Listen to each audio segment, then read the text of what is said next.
Welcome to In the Spotlight. I'm Abigail Pogrebin. Before I introduce the author, I want to tell you a little bit about this extraordinary book we're about to discuss. A brilliant Jewish boy from the suburb of New Rochelle grows up to go to Yale College, get diagnosed with schizophrenia, be voluntarily institutionalized, then released, enter and finish Yale Law School, get a book deal, a movie deal, and then, after going off his meds, have a psychotic episode in which he kills his beloved fiancée, who happened to be pregnant.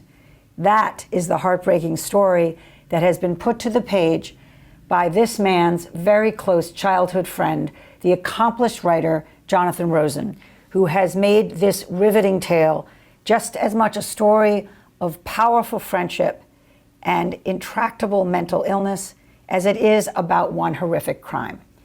Jonathan Rosen is the author of two novels, Eve's Apple and Joy Comes in the Morning, and two nonfiction books, The Talmud and the Internet, A Journey Between Worlds, and The Life of the Skies, Birding at the End of Nature. Jonathan's essays and articles have appeared in the New York Times, The New Yorker, The Atlantic, The Wall Street Journal, and numerous anthologies. He lives with his family in New York City, and full disclosure, his wife was my classmate in college and married me, Michal Springer, Rabbi Michal Springer. But today it's about you, Jonathan, and I'm so glad to be talking to you about this extraordinary book, which is called The Best Minds, and the subtitle is The Story of Friendship, Madness, and the Tragedy of Good Intentions. Jonathan, welcome. Thank you. So this book was not an obvious no-brainer in terms of taking on such a very personal subject. What was the decision there? Well, Michael was my best friend in childhood, and what happened when he killed Carrie 25 years ago in '98 had just a cataclysmic effect on everyone, of course, and for years, I was determined not to write about it. I was asked immediately if I would write about it by the Times Magazine, and lots of people I knew were called, as I was, by journalists. Someone had gotten a hold of his address book, and I remember saying, I have nothing to say, because I really didn't.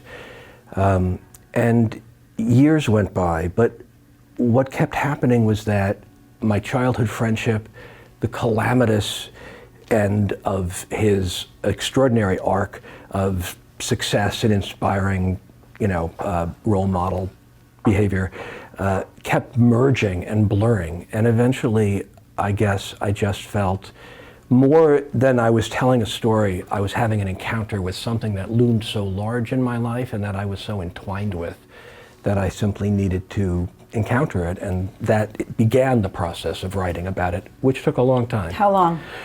I say 7 years, but it's 10.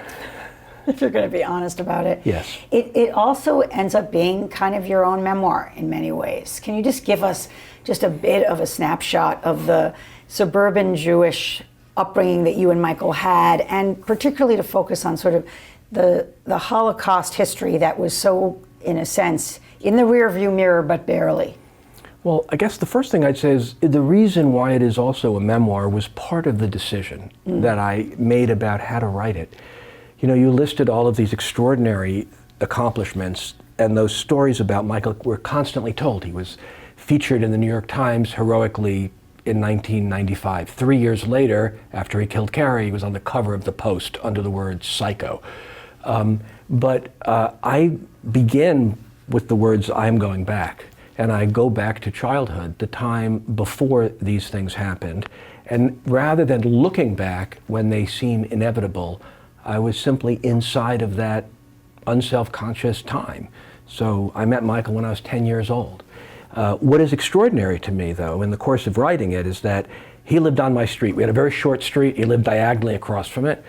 I kept discovering that in some metaphorical way, he lived on everybody's street, even though he was always noted for being unusual or extraordinary.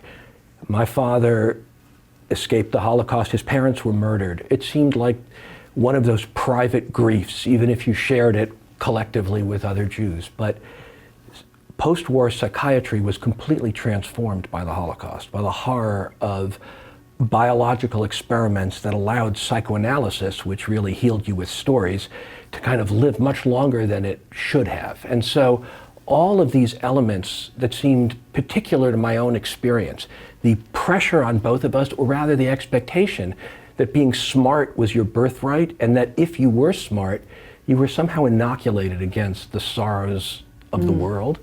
All of that turned out to be part of that whole generation of meritocratic scholars and law professors who took him under their wing when he was at Yale Law School. And my mother's a writer.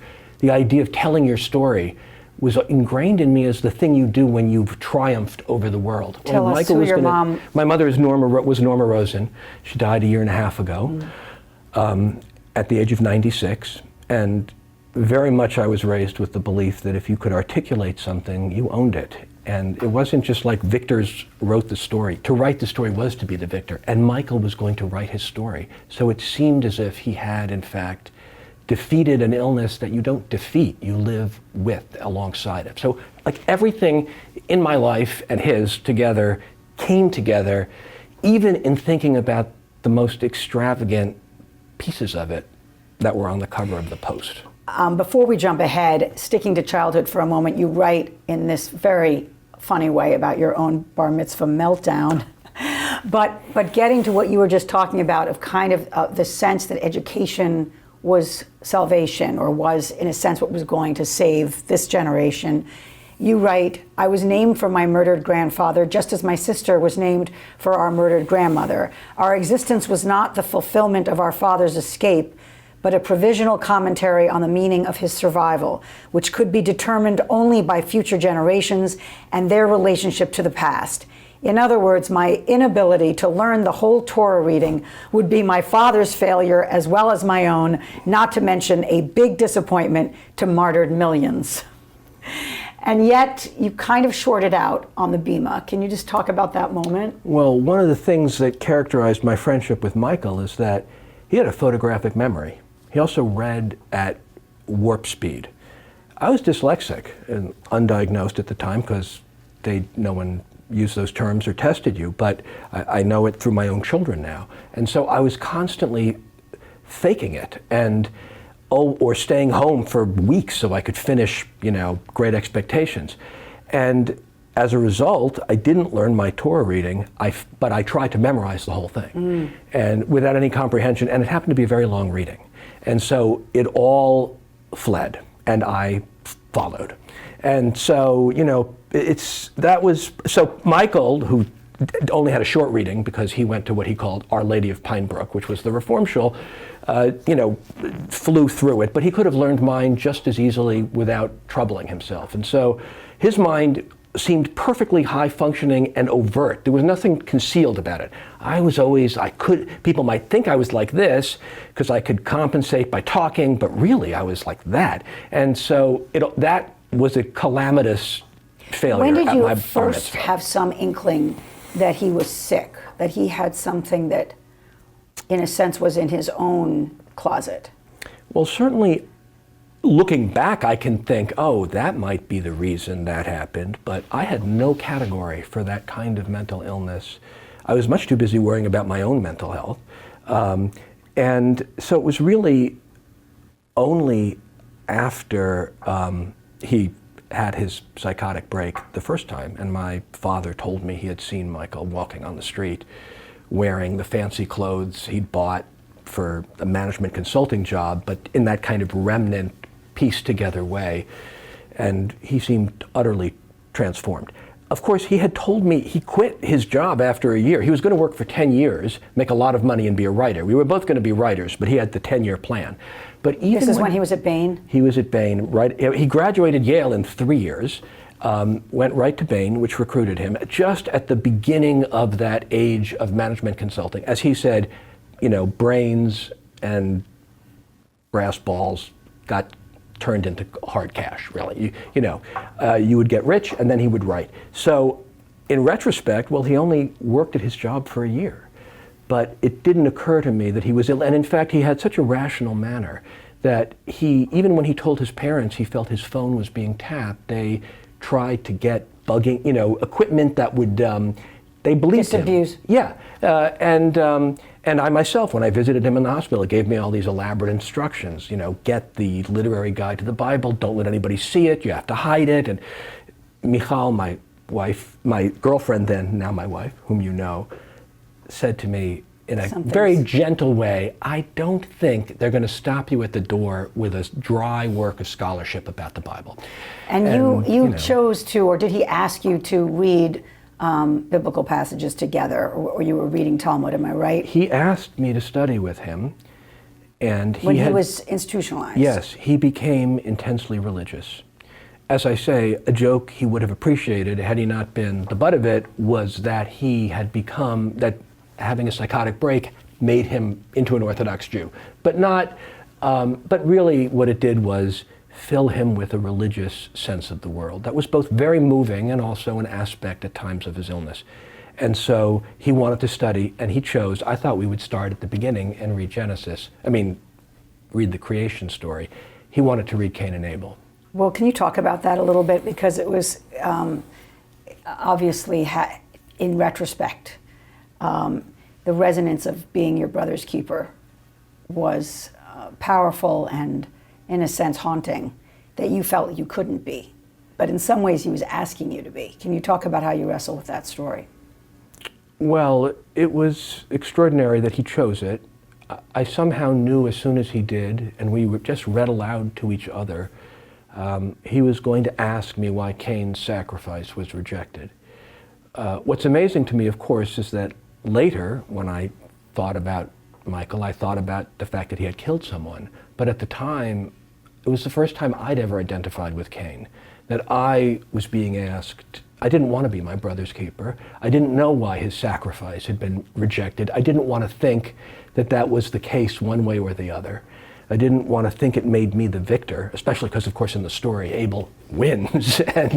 But more than that, it was just fraught with unanswerable questions.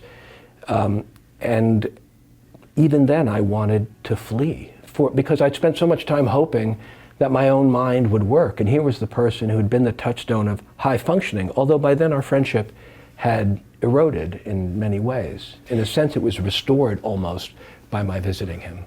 One of the most extraordinary things is how the Yale Law School community carried him through. And you really delve in so beautifully to the professors, the dean, Guido Calabrese, who's such a legend, who really personally took him on, almost as kind of a mission. This kid is going to get through this. And then fellow students helping him with his work when he couldn't read. How do you explain, what was the magic of Michael Lauder that made people, kind of want to go not just the extra mile, the extra 100 miles for him? It's extremely complicated, actually, because there was enormous generosity of spirit and goodwill on the part of those law professors. As I say, he found an adoptive Jewish father behind every door. Mm. It is also the case that he couldn't really do the work. And they became aware of this. They continued to see him as brilliant, which he was, but they also knew or understood that he couldn't do the work. One of his professors said to me, I assumed that he would be a spokesperson for people with schizophrenia who had been to Yale Law School. And he said that was okay with me because some of our best students don't become lawyers.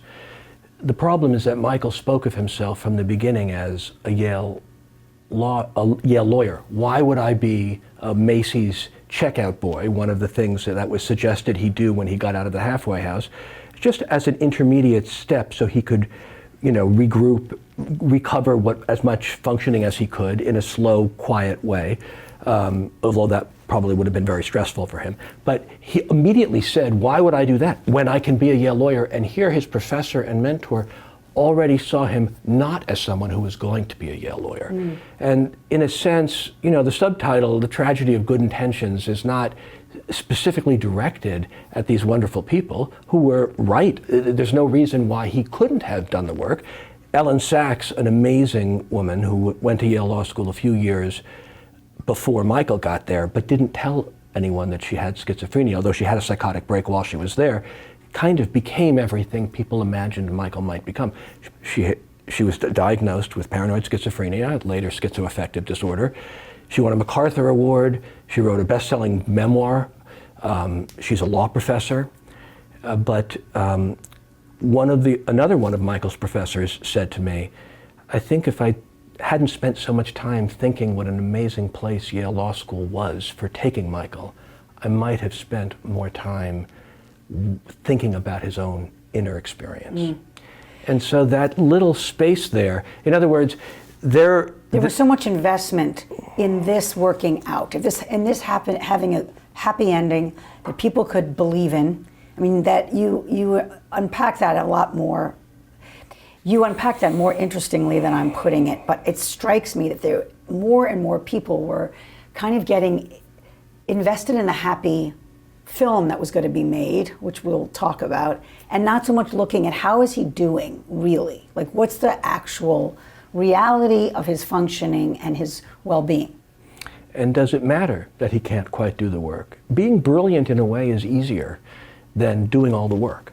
That's why I always wanted to be taken for brilliant, because I got fired from my job in the supermarket in high school because I labeled all the beer wrong and some guy just cleaned us out. And so that, in a weird way, it was a kind of refuge in that sense. It was also the case that several of his mentors and professors had clerked for the judges, for the same judge actually, in the 50s and 60s, who changed the laws of institutionalization. And so that led to what became known as deinstitutionalization. And so they were deeply invested in what was a kind of grand social experiment, which grew also out of their psychoanalytic orientation. They didn't have a category for this small percentage of people who have a biological disorder that cannot be talked away or accommodated away. It needs to be treated like a medical illness. There's a very moving moment for me when Guido Calabresi, who was an extraordinary man and really had a beautiful impulse, is talking to his daughter, who at that very moment is studying to be a psychiatrist. And he's telling his daughter these funny Michael stories. Oh, he thought I was the devil this morning. Oh, he thought everything was on fire.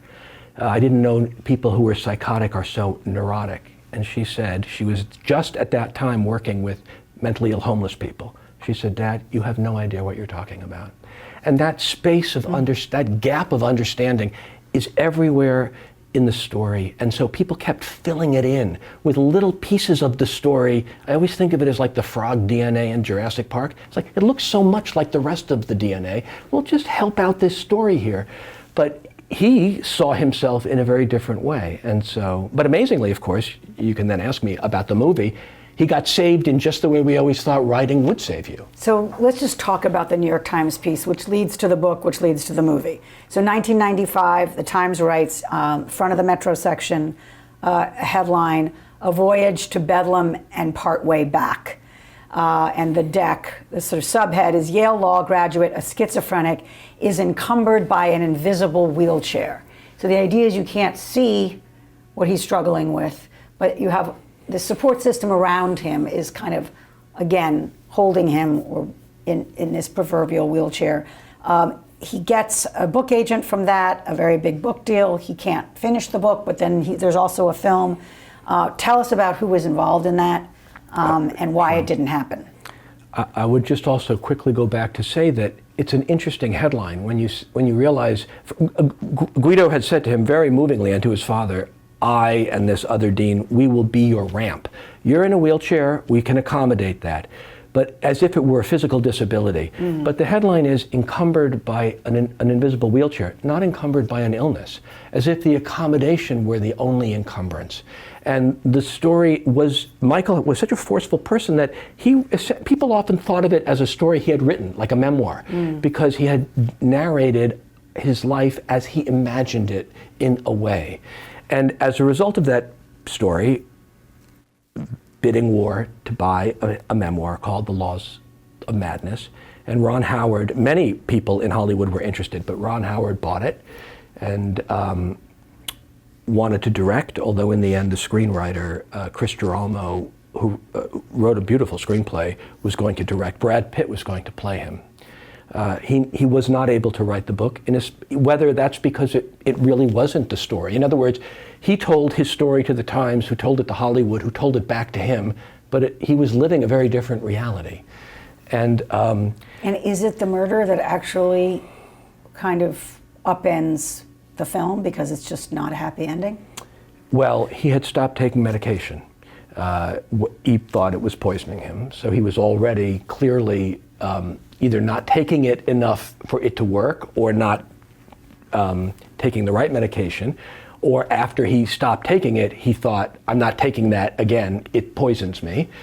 Perhaps he thought it would allow him to finish his work. But people were kind of hoping and waiting for him to tell his story of triumph, which, as if it had already happened and he just had to set it down. Hollywood didn't care in a way because, as the screenwriter said, he'd adapted plenty of books that hadn't been written yet, and they had their story already, and they were going to start filming, or planning to. And then, having gone off his medication, and many signs were there. That's part of the pain of looking back at what happened, and there was really no world any longer in place to intervene. He killed Carrie, and that month Vanity Fair excerpted A Beautiful Mind, and Ron Howard and Brian Grazer decided to make that into a movie, understandably. I mean, it's a beautiful story. You have said how much it meant to you, how much it mattered to you to make sure you told Carrie's story, and not that she was just a victim defined by being stabbed by someone she loved and trusted. But how did you manage to do that? You didn't know her the way you knew him. I didn't know her at all, although I heard about her. But it's interesting, if you talked to the people who knew Michael, even though they also knew Carrie, they would always say, well, I didn't really know her. She was in the shadows. But when I talked to her colleagues, it was Michael who was in the shadows. Carrie was very vibrantly present. Carrie Costello was her name. Yes, Caroline Costello. And I was determined not to allow her to disappear, which is to say I wasn't only telling Michael's story. It was very moving to me to talk to her colleagues and friends, because many of them hadn't really spoken about it. And they told me that they were grateful for an opportunity to talk about her and her big laugh and her sense of humor and fun, and also her devotion to Michael, which was sincere and deep. But also when I wanted to talk to Michael's college freshman year roommate, who was a guy I really liked, I knew him too. It turned out he had died young. He had 3 children. He had married his college sweetheart, who had become a doctor, but he had died weeping for Carrie. And what he said to his brother, who was a professor at Yale, and who told me this, what he said to him was, all we did was think about Michael and how he was doing and how the world was accommodating him, and we didn't think about her. And I did not want that to happen. You write, after visiting him when he's incarcerated, I don't know what the word is, because he did not stand trial. Am I right? Well, he was found not guilty by reason of insanity, which also means, and it's one more paradox in a world of paradoxes, that he didn't murder Carrie. He killed her. Murder is a legal term. He was not responsible for what he did, but in order to be found not responsible for what you did, you have to acknowledge that you did it, but you didn't know at the time. You were not in your right mind. And it's very unusual for someone to be found not guilty by reason of insanity, but the person who found him not responsible was actually retained by Jeanine Pirro, who was then the district attorney, precisely because he was known to have a high threshold for insanity. He had found Jeffrey Dahmer sane. But he was persuaded that Michael felt Carrie was an alien imposter, a non-human alien, as the psychiatrist put it. Who threatened him? Who was going to torture him to death, exactly, experiment on him. You write, when you visit him, I was aware of being afraid of Michael even as I felt love for him. Hugging him goodbye was like putting my head in the mouth of an old and toothless lion, softened by age but still capable of crushing me. What was it like to see him after the crime? It was extremely emotional. I was terrified in a deep, primal, and childhood way. I don't know what a better word would be. Filled with dark dreams, but it was also because I was encountering my secret sharer. You know, when he killed Carrie, I literally dreamed that I had done it. I wasn't sure who I had killed, but I was somehow holding a knife like Cary Grant in North by Northwest. You know, was I being set up, or was it really me? And so all that borderless, entangling, emotional response was there. None of it was, at that time, knowledge, all the knowledge that I later acquired about what it means to be severely ill. But there's a reason people often treat it with such fear, as if it were contagious, I just have to say your line because I love it. It was weird to feel, if only fleetingly, that a particle of Michael's madness had infected me, almost as if it needed a new host. I mean, this sense that in a way you were entangled and it almost could rub off. Yeah, I used to take my father, who had dementia and who was a college professor, to his neurology appointments. And whenever they said, what floor are we on, Professor Rosen? I would think, holy crap, I'm glad they didn't ask me, who's president? And I'm thinking, is it Obama? But it was also very moving. We dwelled in the realm of childhood, and that was a shared area. You talked about old memories. Yeah. The name of the pizza place, his memory was still much better than mine for his childhood. He didn't acknowledge having killed Carrie. That doesn't mean he didn't at times know he did, but that was not how we spoke. But it was also the case, and that I understood that he was medicated for an illness.